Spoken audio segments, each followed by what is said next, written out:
बहुत सारे बच्चे अपना स्ट्रीम चेंज करना चाहते हैं जो कि साइंस या फिर कॉमर्स के हैं, but somehow due to any reason वो अपने आप को अभी आर्ट्स के कोर्सेज में एनरोल करना चाहते हैं। तो क्या ऐसा पॉसिबल है?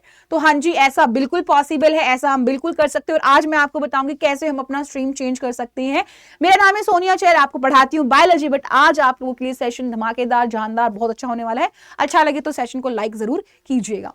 देखिए, जनरली जो हमारे पास सिलेबस होता है, जनरली जो हमारे स्ट्रीम होता है, उसमें क्या रहता है कि भाई साइंस वाला बच्चा है तो बीएससी कर लिया, कॉमर्स वाला बच्चा है तो बीकॉम कर लिया, अब आर्ट्स वाला बच्चा है तो वो भैया बीए कर रहे हैं।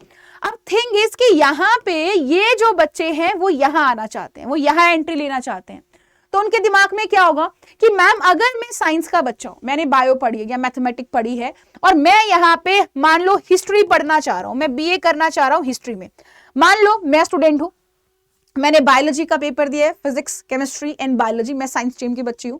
अब मैं चाहती हूँ जो मैं हिस्ट्री के अंदर कर लूँ, तो मेरे मन में कॉमन डाउट क्या रहेगा कि मैम अगर मुझे हिस्ट्री के कोर्स में एडमिशन लेना है, बीए हिस्ट्री में एडमिशन लेना, तो अब मुझे हिस्ट्री ही पढ़ना पड़ेगा। तो मेरे जो डोमेन्स होंगे क्या वो मेरे हिस्ट्री ही रहेंगे या फिर मुझे वो वही रखने हैं? तो पहला डाउट तो यही है। तो आपको वो हिस्ट्री डोमेन नहीं रखना है।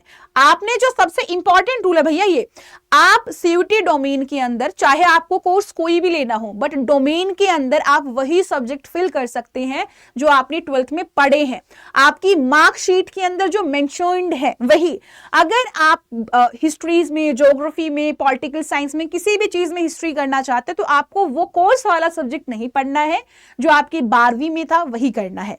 एग्जाम्पल के लिए आपको यहाँ पे मान लो आपने पीसीबी एमबी पढ़ा है, मैथ्स या बायोलॉजी, ठीक है, तो आपको वही करना पड़ेगा, वही देना पड़ेगा। हाँ, अब यहां पे आपको एक एक्स्ट्रा चीज करनी पड़ेगी, दैट इज जीटी। अब आपको भाई जीटी का एग्जाम जो है वो एक्स्ट्रा देना पड़ेगा, है ना। साइंस वाले बच्चों के लिए क्या होता है कि लैंग्वेज और खाली डोमेन्स चलते हैं, जीटी बहुत कम रहता है ना। बट यहां पे ऐसा नहीं है, क्योंकि अभी आपकी जो कट ऑफ है वो किसके लिए लगेगी? आर्ट्स के कोर्सेज के लिए लगेगी। तो अब आपको जीटी देना जरूरी हो जाएगा। डोमेन आपके वही रहेंगे, चिंता की, घबराने की बात नहीं है।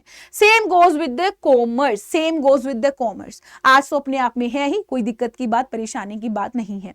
अब सबसे ज्यादा इंपॉर्टेंट बात यह आती है कि मैम मैं तो भाई बायो का स्टूडेंट हूं, मैं इकोनॉमिक्स पढ़ना चाह रहा हूं, तो क्या ऐसा पॉसिबल है? याद रखो, अगर आप बायोलॉजी के बच्चे हो, अगर आप बायोलॉजी के बच्चे हो, आपने 12वीं में मैथ नहीं पढ़ा है, सुन लो मेरी बात, अगर आपने 12वीं में मैथ नहीं पढ़ा है तो आप किसी भी मैथमेटिकल कोर्स में नहीं जा सकते हैं। फॉर एग्जाम्पल, आप बीए इकोनॉमिक्स नहीं कर सकते हैं जब तक आपने 12वीं मैथ से ना की हो। आप किसी दूसरे सब्जेक्ट को, आप अकाउंटिंग, आप कॉमर्स वाले कोर्सेज नहीं ले सकते हैं जब तक आपने मैथ नहीं पढ़ा है। अगर आपने वो जो कोर्स है वो डिमांड कर रहा है उस नॉलेज को, बेसिक नॉलेज को, तो अगर आप उसको फुलफिल नहीं कर पा रहे तो वो चीजें नहीं होंगी। बाकी हाँ, अगर आप सोशियोलॉजी में करना चाहते हैं भी आप कर सकते हैं, अगर आप हिस्ट्री में, जियोग्राफी में करना चाहते हैं आप कर सकते हैं।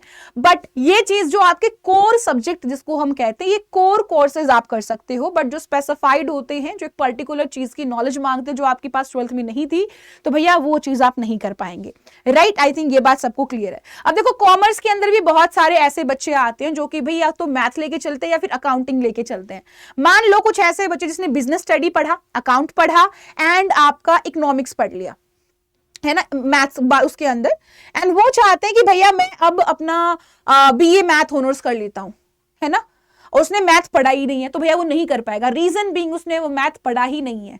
तो कुछ ऐसी चीजें, मैथमेटिकल जितने भी हमारे पास कोर्सेज हैं और आपने मैथ 12वीं में नहीं पढ़ा है तो वहां पे चीज एप्लीकेबल नहीं होगी, बाकी कहीं पे कोई भी प्रॉब्लम किसी तरीके की नहीं है। आई थिंक ये बात सभी को क्लियर है, आपको घबराने की जरूरत नहीं है। आपको डोमेन में वही डालना है जो आपने 12वीं में पढ़ी है, उन्हीं सब्जेक्ट्स के नंबर के अकॉर्डिंगली कट ऑफ आपकी जाएगी और आज के कोर्सेज आप ले पाएंगे। बस थिंग इज, कैच इज, आपको यहाँ पे जीटी एक्स्ट्रा देना पड़ेगा। ये चीज आपके दिमाग में रहनी चाहिए। क्या हम यहां क्लियर हैं?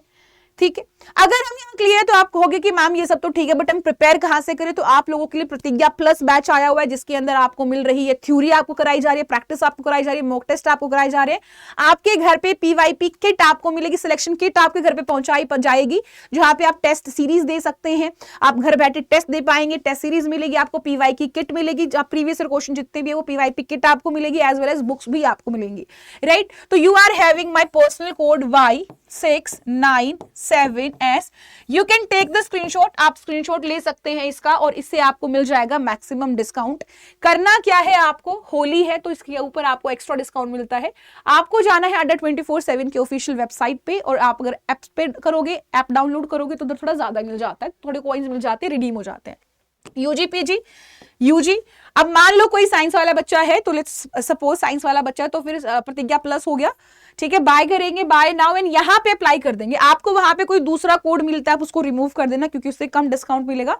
राइट नाउ जो भी मैं आपको कूपन कोड दे रही हूँ उससे आपको मैक्सिमम डिस्काउंट मिलता है।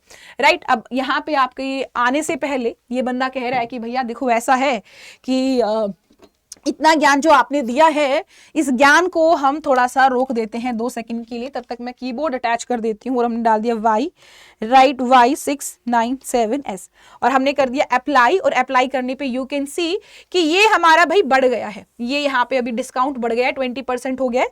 अब देखो आपके पास 3300 कुछ आपका जो प्राइस आया है, इतने में तो हम होली के रंग, पिचकारी, ये सारी पटाखे वटाखे जला लेते हैं, बट ये इतना कॉस्टली आपको नहीं पड़ेगा। इसके अंदर चीजें आपको बहुत सारी मिल रही होंगी, जैसे आपको थ्योरी मिल रही है, यहाँ पे सबसे इंपॉर्टेंट चीज थ्योरी आपको कराई जा रही है, ठीक है। आपको जो प्रैक्टिस कराई जा रही है, मॉक टेस्ट आपको कराए जा रहे हैं, साथ में आपको प्रीवियस ईयर क्वेश्चंस भी प्रोवाइड किए जा रहे हैं। तो लॉजिकली अगर देखें तो ये आपको बिल्कुल मिनिमल प्राइस पे मिल रही है। तो आई होप आप कोर्स के अंदर एनरोल कर लेंगे।